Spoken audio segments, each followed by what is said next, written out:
Today I want to celebrate a man that I've got in my phone book as Tim Cosmic Williams. And I wish to celebrate him because of a number of things. I was fortunate enough to first meet him when I was at a party on the seafront in Brighton as a young man. And I was having what I can only describe as a moment of complete ecstasy and enlightenment, dancing with all my heart under the stars, noticing something really beautiful happening to myself, but also to all the people that I was with at that particular moment. I was having this very profound realization about life, and it was funny. I just suddenly noticed at one moment that this guy had recognized what was going on with me, and he was looking at me fixedly with this glint in his eye, with this look of encouragement, like, go for it, just don't hold back. You're feeling something, you're on something, it's taking you somewhere, just go. And I don't know how he managed to communicate so much with a glance, but it was as if he was participating from afar in this process that I was going through internally. And it was interesting because Tim was a man who I didn't actually get around to meeting until many years later, and I remembered him clearly and was able, when I finally got a chance to meet him properly, to recount how much of a role he had played in what happened to me that evening, and to express my gratitude for that. Because there's something about being witnessed, especially by an older guy, to have a sense that someone's aware of what's going on within you and be able to recognise that. And when I got to meet him, I found out that he was even more fascinating than I could have imagined, because during his life, Tim has managed to get to know, from pretty close up, so many key people of the 20th century that it's ridiculous. I'm never going to be able to remember everybody in the course of this video, but I know that he got to know Timothy Leary, Ram Dass, various Indian Baba. I believe that he has, do you know what? I'm not going to try and remember anymore, because I just know that it's almost like a concise look at the 20th century of all the keen popular figures of spirituality and intellectual pursuit, and he's managed to, and it's, he must have gone and sought them out, and because he wanted to know, close up and personal, and he's managed to not just go near, but to actually end up in conversation with all of these people and to get a real sense of them. And it's difficult to imagine how one could not have had such a personal, sensual experience of all of those greats from the 20th century and not be profoundly affected by it, not have been touched by it, to be able to kind of see all of their different influences and, to compare how they appear through media and how they actually smelt, how they felt when they were close up and personal. Because very often meeting our heroes is the best recipe of realising that, they're not who we necessarily thought they were. So Tim has seemed to have made it his life's mission to go, that person's interesting, I'm going to go and seek them out. That person's interesting, I'm going to go and seek them out.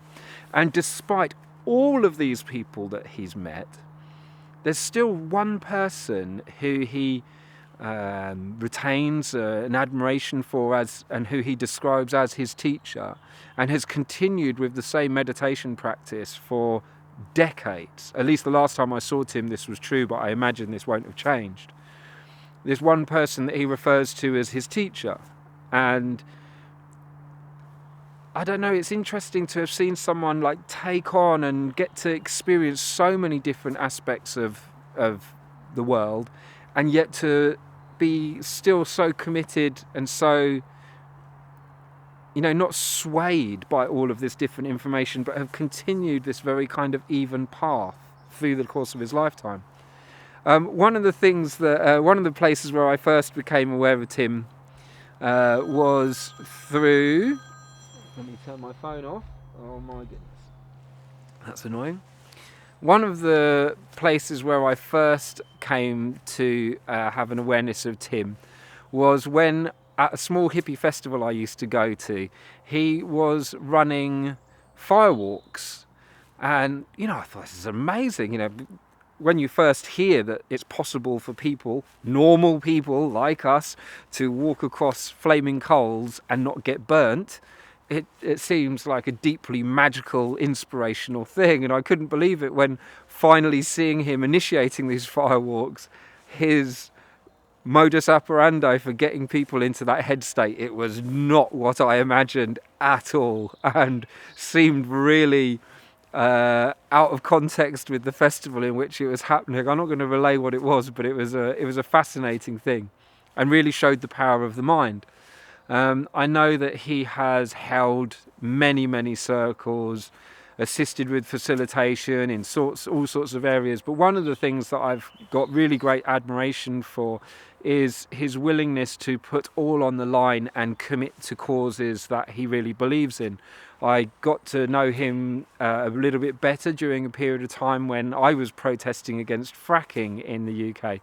I don't know if I would today, but there was definitely, it seemed to me, a danger of destroying our water systems. And so it was during that cause that I ended up meeting him on the protest line. And I know that over the decades, he has supported so many protests, but in a way which is incredible. He's really there for people who are struggling, but he's one of those engines that's there serving dinner, making dinner, clearing up. He's just one of those people who absolutely gives with his heart from dusk till dawn, and when you imagine a sight without him, it's very difficult to imagine. I know that he still travels to India regularly to meditate and to meet with people, and whenever he's there, he's also assisting in feeding people and doing what I'm sure some people just describe as God's work, really helping wherever he can go.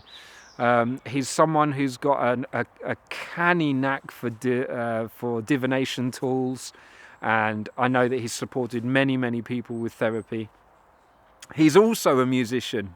He's also an incredibly talented man of words, and I've always felt a deep warmth from him and for him, a respect from him and for him. He's also quite a tough character, so I'm sure there's people that probably wouldn't share the admiration that I have for him.